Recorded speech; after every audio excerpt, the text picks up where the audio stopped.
sociedad más justa. El propósito de Dios no es solamente que exista una iglesia en la tierra, sino que esta iglesia pueda influir en la sociedad correctamente y que nosotros vivamos en esa sociedad mientras nos vamos para vivir una vida mejor donde Dios ha planeado que vivamos. Mientras tanto, nosotros tenemos responsabilidad que cumplir aquí en esta tierra. El pasaje que voy a leer está en la Biblia, pero quizá ustedes lo han leído, pero poca mención hacemos de él en cuanto a la vida práctica se refiere, porque es delicado y quizá muchas veces no va de acuerdo con nuestra manera de pensar o quizá con la forma en que el mundo tradicionalmente nos ha enseñado que debemos vivir. Y lo he titulado, la reflexión de hoy es: ¿qué dice la Biblia respecto a las deudas? Esa es la intención de esta reflexión de hoy. ¿Qué nos dice la Biblia respecto a las deudas? De hecho, no es que hoy vamos a dar toda una explicación de lo que enseña la Biblia, sino a grandes rasgos algunas ideas principales que nos enseña la Biblia. Antes voy a leer, solamente escúchenlo, en el libro de Mateo capítulo 20 versículo 1, hay un pasaje que dice así: asimismo, el reino de los cielos se parece a un propietario que salió de madrugada a contratar obreros para su viña. Dice que se parece a un hombre, quizá podríamos decir en este tiempo como a un hombre de hacienda, a un empresario, a un dueño de negocios, que contrató empleados para trabajar en su viña, en su tienda, en su negocio. Mire que lo compara. Para aquellos que piensan que su negocio es secular, que no es cristiano, la Biblia lo está comparando con el reino de los cielos. Bueno, ahora en el libro de Deuteronomio, capítulo 15, yo sé que la mayoría pues tienen lo que es la versión Reina Valera del 60, pero yo tengo aquí la nueva versión internacional y voy a leerlo como dice. Preste su atención o lleve allí su lectura. Dice este pasaje: cada 7 años perdonarás toda clase de deudas. Lo harás de la siguiente manera: cada acreedor le perdonará a su prójimo el préstamo que le haya hecho. Ya no le exigirá a su prójimo o hermano que le pague la deuda, porque se habrá proclamado el año del perdón de las deudas en honor del Señor. Podrás exigirle el pago de sus deudas al forastero, pero a tu hermano le perdonarás cualquier deuda que tenga contigo. Entre ustedes no deberá haber pobres, porque el Señor tu Dios te colmará de bendiciones en la tierra que Él mismo te da para que la poseas como herencia. Y así será, siempre y cuando obedezcas al Señor tu Dios y cuando fielmente cumplas todos sus mandamientos que hoy te ordeno. El Señor tu Dios te bendecirá como lo ha prometido, y tú podrás darle prestado a muchas naciones, pero no tendrás que pedir prestado de ninguna. Dominarás a muchas naciones, pero ninguna te dominará a ti. Cuando en alguna de las ciudades de la tierra que el Señor tu Dios te da, veas a un hermano hebreo pobre, no endurezcas tu corazón ni le cierres tu mano. Antes bien, tiéndele la mano y préstale generosamente lo que necesite. No des cabida en tu corazón a la perversa idea de que, por acercarse el año 7º, el año del perdón de las deudas, puedes hacerle mala cara a tu hermano hebreo necesitado y no darle nada. De lo contrario, él podrá apelar al Señor contra ti y tú resultarás convicto de pecado. No seas mezquino, sino generoso, y así el Señor tu Dios bendecirá todos tus trabajos y todo lo que emprendas.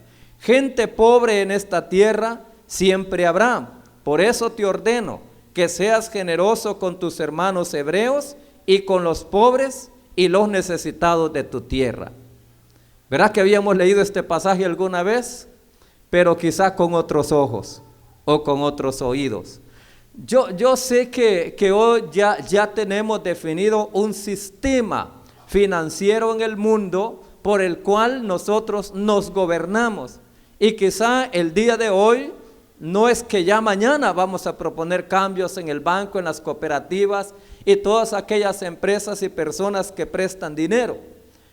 No lo podemos hacer, pero sí nosotros mismos quizá podemos ir asumiendo alguna actitud diferente en cuanto al manejo del dinero. Hay algunas personas que se han dedicado a hacer algunas investigaciones y han descubierto que en algunos países y regiones donde está creciendo el cristianismo, también está creciendo la pobreza. Y los sociólogos se preguntan, ¿y entonces cuál es la influencia del cristianismo en la sociedad? Pero también hay otros problemas o más que todo algunas frases que no son bíblicas, pero que han calado mucho en nuestra manera de pensar y que nos hemos apropiado de ellas. Ya las creemos como parte quizá de nuestra doctrina personal.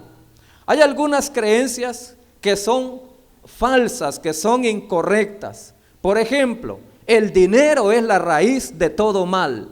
¿No es cierto que lo hemos dicho o lo hemos escuchado, verdad? Es que la Biblia dice el amor al dinero. Pero la mayoría de la gente ha quitado esa frase, el amor al dinero, y solamente decimos, el dinero es la raíz de todos los males. Y algunas personas dicen, cochino dinero, culpable de los problemas de la sociedad. Y cuando en realidad el dinero no tiene ninguna culpa. ¿Tiene el dinero culpa de los problemas de la sociedad? Pienso que no, ¿verdad? No tiene nada. Al contrario, nos sirve mucho, nos beneficia. Y creo que no hay persona que se pone triste cuando tiene dinero, ¿verdad que no? Creo que no hay ninguno, ¿verdad? Al contrario, nos sentimos tristes cuando no hay dinero o no hay una fuente para generar ingresos. Pero muchas veces se ha dicho así, el dinero es la raíz de todos los problemas. Otro pensamiento equivocado que también se dice, se cree y hasta se enseña es, si amo a Dios, probablemente seré pobre. Algunas personas creen que si sirven a Dios a tiempo completo, tendrán que ser pobres. Así algunas personas. Algunas personas que tienen dinero y oyen a su hijo joven decir que se va a dedicar a servir al Señor a tiempo completo, fíjense que no se alegran, se ponen tristes, la mayoría, porque piensan que su hijo terminará siendo pobre. Y a veces le animamos a estudiar una buena carrera, pero ¿cuál es la buena carrera? Aquella que genera buenos ingresos. A eso es lo que le llamamos hoy en día una buena carrera, ¿no es cierto? Hay algunas carreras que son tan buenas, pero no pensamos que lo son. ¿Por qué? Porque no generan dinero. Y esto es la manera de pensar que esta sociedad nos ha influido a nosotros los que ya conocemos al Señor. Después de estas dos frases, yo puedo hacer una pregunta para reflexionar. ¿Acaso enseña la Biblia que el dinero es el culpable de los problemas? No hay base bíblica. La Biblia solo nos enseña que el pecado es el único que trae serios problemas a la sociedad. Pero hay algo también que la Biblia nos enseña, que la administración correcta nos trae buenos beneficios aquí en esta tierra. El apóstol Pablo en una de sus cartas escribió: se requiere de los administradores que cada uno sea hallado fiel. Eso escribió el apóstol Pablo. No tenemos base como para asegurar que las personas que aman a Dios de veras y le sirven a tiempo completo son pobres. No hay base bíblica, no hay. En el Antiguo, en el Nuevo Testamento no encontramos que por eso la persona se hace pobre y que la manera de ser millonario es quizá no sirviendo a Dios. No es cierto, no hay base bíblica. Hay ejemplos en la Biblia más bien que nos enseñan lo contrario.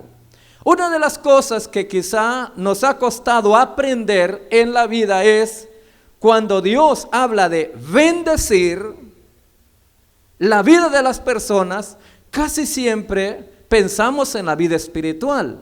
A las personas usted le pregunta, ¿y usted cómo anda? Mire, espiritualmente ando bien, pero económicamente ando mal. ¿Cuál de las dos cosas será cierto? O ando bien en todo, menos espiritualmente. ¿Cuál de las dos será correcta? La Biblia nos enseña a través del apóstol Juan, amado, yo deseo que tú seas prosperado en todas las cosas y que tengas salud, así como prospera tu alma. Eso enseña la Biblia. La Biblia dice que aquel joven llamado José era un varón que siempre vivía prosperado. Y dice la Biblia, y Dios estaba con él. Es una frase que se repite en el libro de los Génesis. Y Jehová estaba con José y era un varón próspero. Así lo enseña la Biblia. No enseña que José era rico porque vivía en Egipto, sino que era rico porque Dios estaba con él. Un día me preguntó una señora. Ella estaba con la intención de viajar a Estados Unidos. Y la pregunta que ella me hizo fue, ¿y usted alguna vez quiere ir a Estados Unidos? Yo le dije, honestamente nunca quiero ir a Estados Unidos, peor de mojado. Entonces esta persona me dice, entonces usted no tiene futuro. Fíjense, y así hay mucha gente que cree que si no es Estados Unidos no le va a ir bien. ¿Acaso Estados Unidos es Dios? ¿O el Dios de Estados Unidos o el Dios de los estadounidenses será otro Dios o tendremos el mismo Dios? Para reflexionar. Dios promete bendecir en todos los aspectos de la vida. En la Biblia, especialmente en el Antiguo Testamento, hay cantidad de versículos que enseñan que Dios va a bendecir el fruto del trabajo de las personas. Dice la Biblia, la cosecha en el campo, la cría de tus ganados. Y luego incluso dice el fruto de todo, el fruto de la tierra, de tu empresa, de tu negocio, el fruto de tu vientre. Todas esas cosas, la Biblia las encierra en un solo paquete y dice, y Dios te bendecirá de esta manera. La propagación del Evangelio. El Evangelio, la palabra Evangelio, ustedes saben que significa buenas noticias, no malas noticias. Pero para muchos el Evangelio no es una buena noticia, es casi una mala noticia. Mi papá se puso muy triste cuando yo dije que venía para El Sembrador a estudiar al Instituto Bíblico, porque creyó que me iba a ir mal en la vida y hasta la fecha a mí no me ha ido mal. Y lo puedo decir con toda propiedad. Dios enseñó por medio de Moisés que el trabajo es parte del servicio a Dios. Ninguna persona puede sentirse incómoda, quizá culpable, porque cree que anda mal con Dios porque está trabajando. Al contrario, la Biblia enseña por medio del apóstol Pablo. Ustedes saben muy bien lo que dijo Pablo en cuanto al trabajo, ¿verdad? ¿Qué dijo? El que no trabaja, tampoco coma. Así dijo Pablo, el que no trabaja no tiene derecho a comer. Hay que incluirlo en los derechos humanos, ¿va? Que las personas que no trabajan no tienen derecho a comer. De hecho, algunas personas enseñan que hay una buena cantidad de las riquezas de los países que la consumen personas que no trabajan. En la iglesia, algunos dicen que el 10 o el 20% de los miembros de la iglesia diezman, y que el 80% de los miembros de la iglesia consumen ese porcentaje de lo que las personas pagaron. Porque incluso hasta en la iglesia la gente se vuelven consumidores. Y creo que la gente valdría la pena que se pregunte: ¿quién paga la luz? ¿Quién pagó las bancas? ¿Quién paga el aseo? ¿Quién paga todos los gastos a los que incurre la iglesia? El hermano Selvin nos hablaba hace unos días que entre 90 y 100,000 empiras son aproximadamente los egresos de la iglesia aquí donde estamos. Pero si nos preguntamos, los ingresos son de un pequeño porcentaje de la membresía de la iglesia. Si nos vamos a esto, al mundo ya afuera de la iglesia, son pocas las personas que aportan económicamente para el bien de la sociedad, pero es una gran cantidad de personas que consumen el producto, las riquezas que el país produce. Quizá para reflexionar, ¿es esa la voluntad de Dios? ¿Será lo correcto que se debe hacer? Pues Pablo dijo: los que no trabajan no tienen derecho a comer. En algunos lugares, como dije al principio, el cristianismo ha crecido enormemente, pero la gente es más pobre. Pero hay algo más: en esos países las personas, su vida inmoral también ha crecido. Curioso y contradictorio: crece la iglesia, crece la pobreza y crece la inmoralidad también de las personas. Una de las razones posibles es que la gente está aprendiendo a cantar, la gente está aprendiendo a ir a la iglesia, la gente está aprendiendo el vocabulario cristiano. Por ejemplo, fe, bendición y otras palabras más. Pero la mayoría de las personas no están aprendiendo a vivir como cristianos. Esa quizá es una de las razones. Otra de las razones es que en la mayoría de los casos nosotros tomamos la Biblia, pero de la Biblia, que son 66 libros, y de estos libros el cristiano común habrá leído el 1% de la Biblia. Eso es lo que lee la mayoría de las personas. Quizás las personas que estudian un poquito más leerán quizá el 10% de la Biblia. Recuerdo una reflexión del pastor Belsa cuando dijo: a propósito, ¿quién ha leído el libro de Sofonías? Y nos quedamos así como: ¿y dónde está ese libro? Pero todos conocemos el Salmo 23, todos conocemos 2 Corintios 5:17, todos conocemos el Salmo 1:1 o Génesis 1:1, pero el porcentaje de la Biblia que conoce la mayoría de los cristianos es mínimo. Por lo tanto, nuestra manera de vivir, el comportamiento ante la sociedad, sigue siendo como la sociedad lo dice y no como la Biblia, porque no la conocemos. Siendo honestos, creo que casi nunca leemos en la Biblia qué nos enseña la Biblia en cuanto al dinero. La gente piensa que Dios hace magia.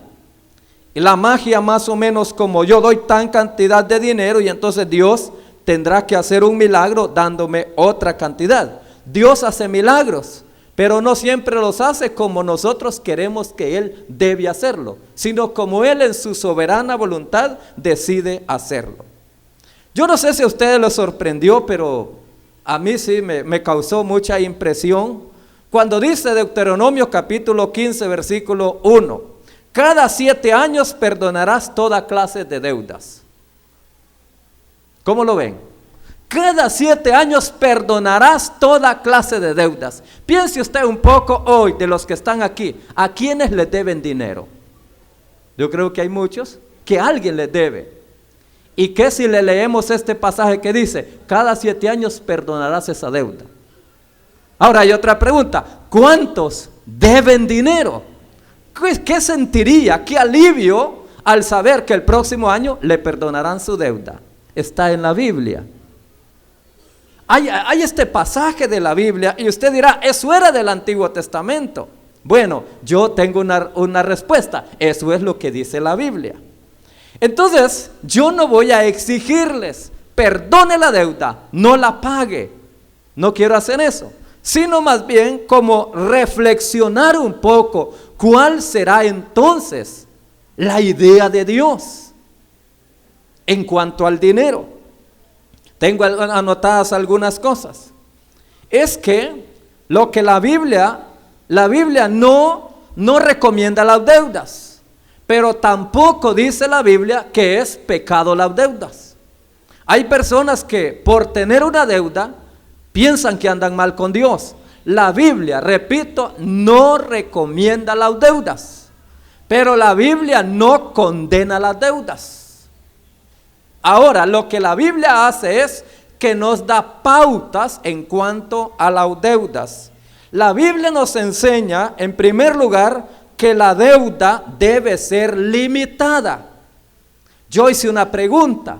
Ahora, si usted tuviera que prestar dinero en base a esta ley, la pregunta es, ¿cuánto prestaría? Sabiendo que al cumplirse los 7 años, tiene que perdonar esa deuda. No creo que sería tan bruto prestar una gran cantidad sabiendo que la perdería. Entonces eso le enseña que la cantidad a prestar no será exagerada, sino procurando no perder. Pero también si usted es el que solicita un crédito, ¿cuánto va a solicitar? La Biblia le enseña que al cumplirse cada 7 años habrá perdón de deudas. Entonces, lo más probable es que no le van a prestar una gran cantidad. En otras palabras, el sistema no le permitirá endeudarse de por vida. Eso es lo que yo puedo entender de este pasaje, que Dios no está de acuerdo en el endeudamiento de por vida. Sabemos que hay personas que tienen una deuda que se van a morir sin pagarla y los hijos, los nietos, bisnietos verán las formas cómo pagarla si no quieren perder quizá aquello que está hipotecado. Entonces la deuda es por tiempo limitado. La deuda es por una cantidad limitada también. Pero también hay algo más. La deuda es para escapar de la pobreza.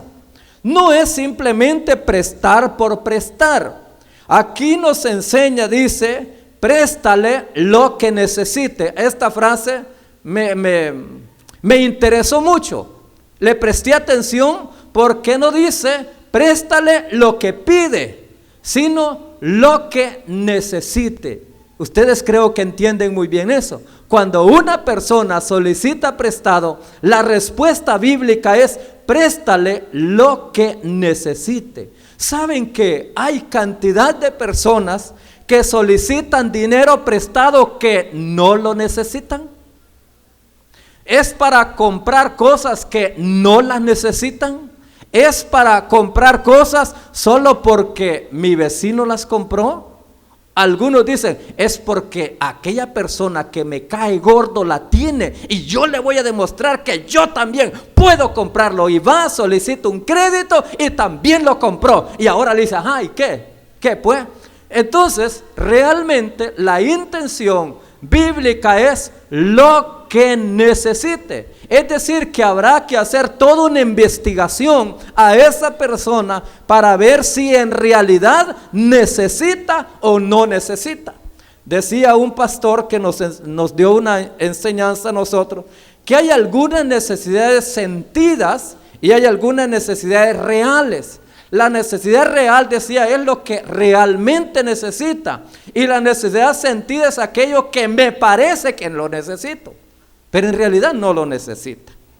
Entonces aquí encontramos que la recomendación de Dios es prestar para que la persona pueda salir de la pobreza, de una crisis, de una condición que está viviendo. El propósito también es para proporcionar pequeños negocios, no para consumirlo, es decir, gastarlo en placeres o deleites, sino para hacer una inversión con aquel crédito. Tengo un ejemplo escrito de un señor de mucho dinero. Después que estudió principios bíblicos, él fundó un banco cristiano, pero lo que él decidió en cuanto al banco lo fundó con el propósito de prestar dinero a personas que tuvieran buenas ideas. Interesante eso, ¿va? Para prestarle dinero a personas que tuvieran buenas ideas. Es decir, llega una persona con una mala idea y que tiene la capacidad de pagar el préstamo, no se lo presta. Pero la persona no tiene con qué responder, pero tiene buenas ideas, entonces había que prestarle el dinero. Pero usted dice, ¿y cómo medir esas buenas ideas? Buenas ideas, número uno, para convertirse en un sector productivo a favor de la comunidad. Entonces, a ese tipo de personas había que prestarle dinero. Y este banco ha crecido bastante económicamente y en clientela también. Es algo real, algo que ha sucedido. Hay una frase que aparece también aquí en este libro de Deuteronomios, y es que dice: entre ustedes no habrá pobres. No prohíbe la pobreza, solo que dice: entre ustedes no habrá gente pobre. Y uno podría preguntarse, ¿de qué manera? Una de las salidas sería corriendo los que se vayan de la iglesia. Podría ser una buena idea, ¿va? ¿Cuál sería la otra? Orándole al Señor que se los lleve pronto a descansar. Tal vez otra buena idea. Pero lo que dice la Biblia, entre ustedes no habrán pobres. ¿Por qué? Porque Él enseña: cuando vieres en tu comunidad a un hermano hebreo pobre, no cerrarás contra él tu corazón para no darle. Y aquí nos dice la razón: no sea que él clame a Dios, dice, y Dios interceda por él y pueda, como quien dice, ahora tienes a Dios en contra. En el libro de Proverbios hay un texto que dice: a Jehová presta el que le da al pobre. ¿Lo escucharon? A Jehová presta el que le da al pobre. No dice el que le presta al pobre, el que le da al pobre. Es que hay personas que si usted le presta, ni espere que le va a pagar. Ni espere, mejor regálele. Pero dice la Biblia que le está prestando a Dios. Y entonces aquí lo que nos enseña el pasaje es que dice: si tú ves entre la congregación a un hermano pobre, no cierres tu corazón hacia él, porque él clamará a Dios y tendrás el problema con Dios. Entonces, ¿por qué dice no habrá pobres? No dice que por qué razón, sino que enseña porque el pueblo de Dios debe estar dispuesto a servir a la gente que tiene necesidad. La bendición económica de parte de Dios está acompañada con la responsabilidad económica. ¿Oyó bien esto? La bendición económica va acompañada con la responsabilidad económica. Bendición y responsabilidad. Algunas personas dicen más o menos así: es mi dinero, no se lo debo a nadie le pido, hago con él lo que quiero. A eso se le llama irresponsabilidad, porque no es cierto, no es su dinero. La Biblia dice que es de Dios. Tampoco es cierto que a usted le cuesta, Dios le ha provisto. Y no es cierto que hará con él lo que quiera, porque Dios le pedirá cuentas. Dice otro pasaje de la Biblia: da cuenta de tu mayordomía, porque ya no podrás más ser mayordomo. Habrá un momento que se nos pedirá cuentas. La Escritura alaba la iniciativa económica y la riqueza para bendición de la comunidad. Los agricultores en los tiempos del Antiguo Testamento debían dejar caer parte de la cosecha para que los pobres vayan a recogerla al campo. No le metían fuego como hoy a las milpas, sino que lo que se caía no había que recogerlo porque los pobres tenían que ir a recogerlo. Los empresarios, crear puestos de trabajo para ayudar a las personas con menos capacidad, pero quizá con disponibilidad para trabajar. Bueno, yo estaba pensando en esto, que casi no hay alguna agencia que preste dinero para minusválidos. Incluso hoy en día hay una cierta edad cuando ya uno en mi caso yo no tengo derecho a préstamo porque soy pastor. Y doy gracias a Dios por ello, porque en cierta medida me libro de esa. Pero claro, si yo voy al banco y mi garantía es ser pastor de la iglesia, ese es el primer requisito para no prestarme dinero. No sé por qué, los banqueros sabrán por qué. Bueno, la iglesia, la responsabilidad de la iglesia no es, miren qué interesante, la responsabilidad de la iglesia es cuidar a las personas con discapacidad.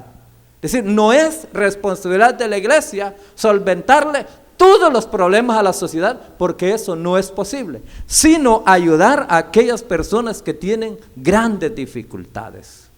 La Biblia recomienda, da pautas a las viudas, dice Pablo, a las viudas que en verdad lo son. Y allí comienza a dar todo un lineamiento a qué tipo de viuda tiene de ver la iglesia darle de comer.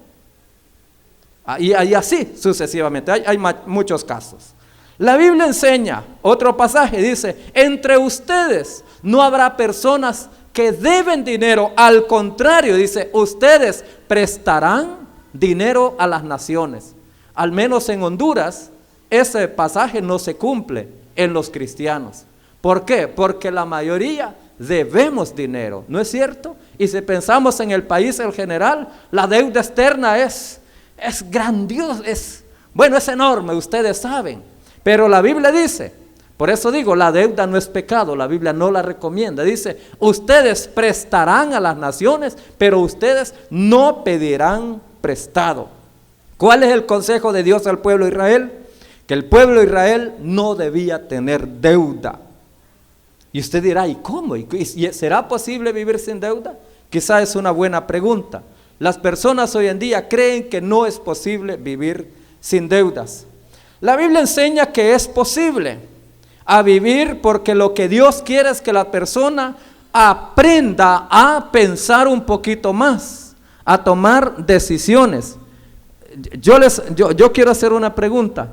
¿Qué sucedería si en un momento existe una ley que se prohíbe la importación de vehículos a Honduras y todos nos quedamos sin carro? ¿Qué haríamos? ¿Seguiremos trabajando o no, solo porque no tenemos carro? Ahora, usted piense cuando Dios le está diciendo al pueblo de Israel, ustedes no pedirán prestado, y ellos viven en el desierto, no tienen trabajo, no tienen fuentes de ingreso, no tienen nada. Y la Biblia enseña que cuando ellos entraron a la tierra prometida, el día que entraron, ese mismo día cesó el maná que caía del cielo. Lo que Dios dice es, tengo la obligación de darles comida mientras viven en el desierto. Una vez que entren a la tierra prometida, mi responsabilidad terminó. Ahora, si quiere comer, compa, produzca. ¿Le gustan las uvas? Siembre.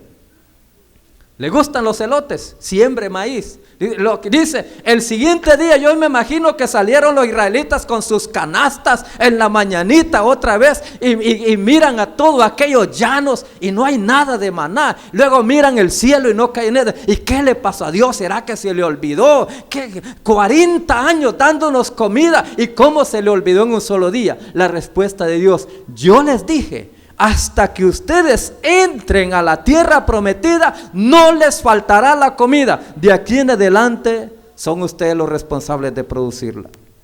Saben que el pueblo de Israel en pocos siglos llegó a convertirse en una nación próspera, respetada, admirada, y que las demás naciones la veían con envidia, porque sale de la pobreza y luego llega a ser parte de las potencias del mundo en aquel tiempo. ¿Por qué? Porque ellos aprendieron a obedecer a Dios en lo que Él les dijo.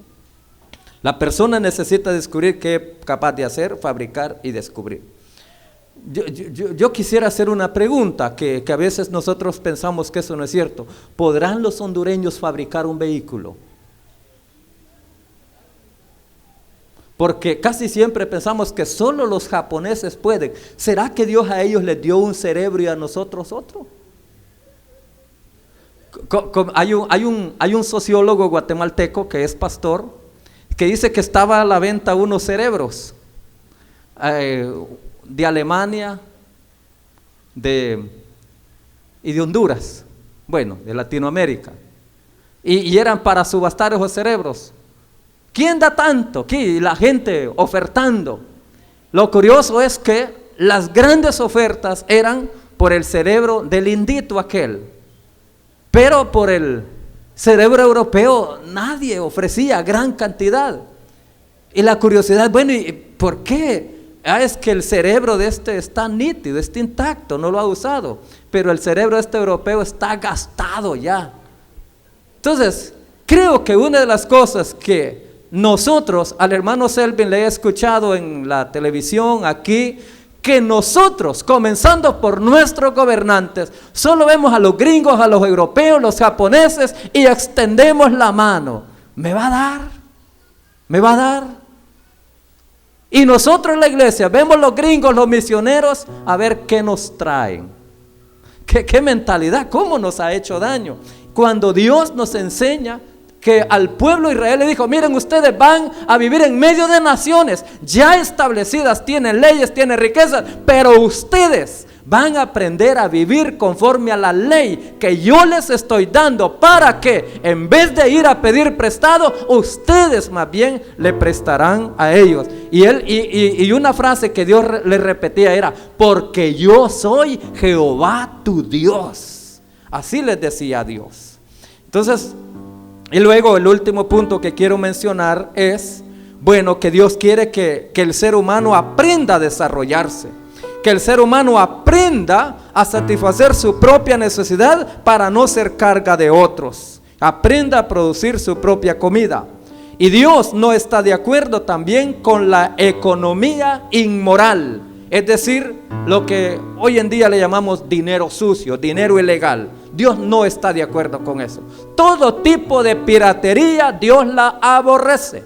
¿Oyeron esto, hermanos? Todo tipo de piratería Dios la aborrece, porque daña la economía legal, correcta. La hermana Telmita comentaba, yo fui a Guatemala, grabé todo un volumen de música, traía allí mis CD originales y no se me vendieron porque eran más caros, y de repente miré que allá por la calle, por todos lados, habían allí los CD de la hermana Telmita pirateados, y esos eran más baratos y esos eran los que la gente compraba. Dice, y yo me quedé con la inversión que hice sin recuperar ese dinero. ¿Sabía usted el daño que le hacemos a las personas cuando usamos lo ilegal? Estamos haciendo un daño. Dios no está de acuerdo con ello. Dios conoce el corazón del hombre y sabe que nosotros tenemos la tendencia para hacer las cosas mal, por eso nos da la ley. Y la ley que Dios nos da es para que nosotros la apliquemos a nuestra vida. Darle a la gente lo que la gente pide no es correcto, según la Biblia, sino que a la gente hay que darle lo que necesite. Repito esta frase. No es darle lo que la gente pide, sino lo que ellos realmente necesitan. Un día me preguntó un hermano, ¿le podemos dar a todos? Y la respuesta fue, a algunas personas el daño que podemos hacer es dándoles lo que piden. Para muchos, porque para algunas personas el gran favor que le podemos hacer es no darles nada. Para algunos, porque quizás no lo necesitan. A la gente se le da para que pueda producir y no para que aumente su pereza. ¿Oyeron bien esto? A la gente se le da para que produzca, no para fomentar su pereza, porque Dios la condena. No para fomentar la dependencia. Ese es un mal que tenemos nosotros los latinos, dependientes en todo. Darle lo que necesite, dice la Biblia. Esto significa que la persona tiene una necesidad y que tiene la idea para superar una crisis. Aquella señora se acerca al profeta Eliseo y le dice: tengo un problema, tengo una deuda. Y dijo la señora: y quiero pagarla. Mire usted, tengo una deuda y quiero pagarla. La respuesta del profeta Eliseo es: ¿y cuánto tienes para pagarla? Solo tengo esta pequeña cantidad. Pero esta señora tenía algo: tiene una deuda, tiene un poco para pagar y tiene voluntad para pagar. Entonces el profeta le dice: está bien, vamos a hacer un milagro. Pero el milagro, como dice el pastor Ramón Piura, Dios no lo hace solo. Le dice: anda donde las vecinas, consigue prestadas las vasijas de las que ya tienes, comienza a echar en las otras. Y entonces Dios hizo el milagro. Pero la señora, cuando tenía el dinero, no se fue para la tienda, se fue para la persona que le debía a pagar. ¿Oyeron bien eso? Porque algunas personas: Señor, provéeme, Dios le proveyó, y una vez que le proveyó, se fue para otro lado, a fiar a otro lado en vez de ir a pagar. No es correcto, no es bíblico, no lo enseña la Biblia. Entonces, tengo aquí unos ejemplos. En un país hay una comunidad que tiene plantada una viña. La viña es una viña colectiva, es una viña que pertenece a la comunidad. Esta viña se la ceden a una familia que está en necesidad para que la cultive, para que venda el producto, con una condición: cuando supere su crisis, tendrá que devolver esa viña para dársela a otra familia que está en necesidad. Supera su crisis y luego ayuda a otra familia. Esa es la condición. En una tribu donde los inviernos son exageradamente duros y crueles, unos misioneros decidieron ayudar